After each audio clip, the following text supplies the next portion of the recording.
तीसरे अध्याय में फिर से समस्या बड़ी हो गई, 2 दैत्यों का फिर से जन्म हो गया। इस बार उनका नाम है शुंभ और निशुंभ। अब निशुंभ और शुंभ कौन है?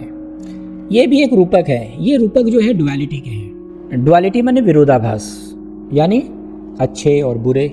ये थोड़ी गहरी बात हो गई। दिन और रात दोनों है, प्रकृति तो दोनों से बनी है, दिन और रात दोनों होने चाहिए। सुख और दुख, प्रकृति जब तक है प्रकृति के नियम में तो दोनों ही होंगे, सुख भी होगा दुख भी होगा। तो शुंभ और निशुंभ जो हैं उस बात के प्रतीक हैं। और माँ वापस से जो है प्रकृति इन दोनों से निपटने के लिए वापस से अलग अलग रूप में आती है और इन सब का संहार करती है। और इसी तरीके से संसार चल रहा है, आज भी चल रहा है और आगे भी चलता रहेगा। हमारे लिए क्या जरूरी है कि हम ये समझें कि प्रकृति का मान सम्मान करें।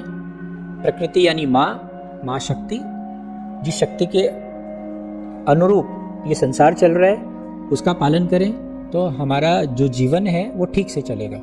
इस तरीके से तीसरी बार भी अलग अलग रूप में आती है, अलग अलग असुरों को मारती हैं, उनका वध करती हैं। शुंभ और निशुंभ भी मारे जाते हैं और इस तरीके से मार्कंडेय पुराण पूरा होता है। फिर जो अंतिम बात ये होती है कि जो राजा है पूरी बात को सुनता है, समझता है और उसकी जब समझ आती है तो वो प्रार्थना करता है। और बहुत सारी प्रार्थनाएं हैं, बहुत बड़े रूप में है सारी प्रार्थनाएं। जब आप पढ़ेंगे तो आपको मिलेगा कि इसमें कितनी बड़ी प्रार्थनाएं हैं। सारी प्रार्थनाएं होती हैं, प्रार्थनाओं में बहुत गहरे अर्थ छुपे हुए हैं। इसीलिए लोग कहते हैं कि इस प्रार्थना को करने से आपका कल्याण होगा। तो जो राजा हैं वो प्रार्थना करते हैं, माँ फिर से प्रसन्न होती है और राजा से पूछती है कि राजा हम तुमसे प्रसन्न हैं, बताओ तुम्हें क्या चाहिए। तो राजा है, राजा को कितनी अकल होती है। राजा यानी आज के नेता। तो राजा कहता है मुझे तो मेरा खोया हुआ राज्य चाहिए।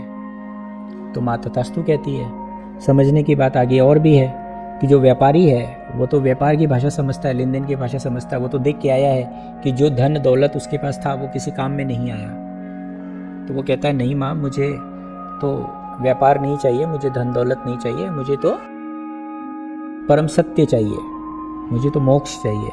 तो माँ कहती है तुम्हें ज्ञान उपलब्ध होगा, यानी विजडम, यानी अंत में जो है हम सबको ज्ञान की उपलब्धि होती है और ज्ञान के बाद ही मोक्ष संभव होता है। तो इस तरीके से हम देखते हैं कि माँ आशीर्वाद देती हैं और ये पुराण समाप्त होता है। अब ये तो सारी चीज़ें रूपक हैं। रूपक होने के बाद भी ये हम सबके कितने काम किए हैं अगर हम ठीक से समझें तो। और इसी ढंग से अगर समझा है तभी राम ने भी इनकी पूजा की, कृष्ण ने किया, आदि शंकराचार्य ने किया। अब आदि शंकराचार्य तो कोई सामान्य व्यक्ति नहीं थे। आदि शंकराचार्य जी ने भी देवी के इस परम रूप को देखा, इस रूपक रूप को देखा और उन्होंने बहुत गाया, बहुत समझा और बहुत ढंग से समझाया। आप उनकी जो रचना है वो अगर आप सुनेंगे समझेंगे तो आपको समझ में आएगा कि वो क्या कहना चाह रहे हैं। आदि शंकराचार्य कह रहे हैं मुझे बुद्धि नहीं है, मुझे ज्ञान नहीं है, मुझ में यज्ञ करने की क्षमता नहीं है, मैं तप नहीं जानता, मैं ध्यान नहीं जानता और मेरी गति सिर्फ आप में है। यानी प्रकृति को सबसे ऊपर रखते हैं और प्रकृति की स्तुति करते हैं और ये कहते हैं कि अगर मैं सिर्फ प्रकृति के साथ ही रहूं और कुछ ना करूं तो भी मेरा कल्याण होगा। मुझे अलग से ये कुछ करने की जरूरत नहीं है। सच तो ये है, वो ये कहना चाह रहे हैं कि मैं कुछ जानता ही नहीं, मैं कुछ कर ही नहीं सकता। तो मैं सिर्फ अगर एक काम करूं, यानी हम सब सिर्फ एक काम करें कि प्रकृति के साथ रहें, प्रकृति के नियमों के साथ जिएं, तो हमारा कल्याण हो जाए।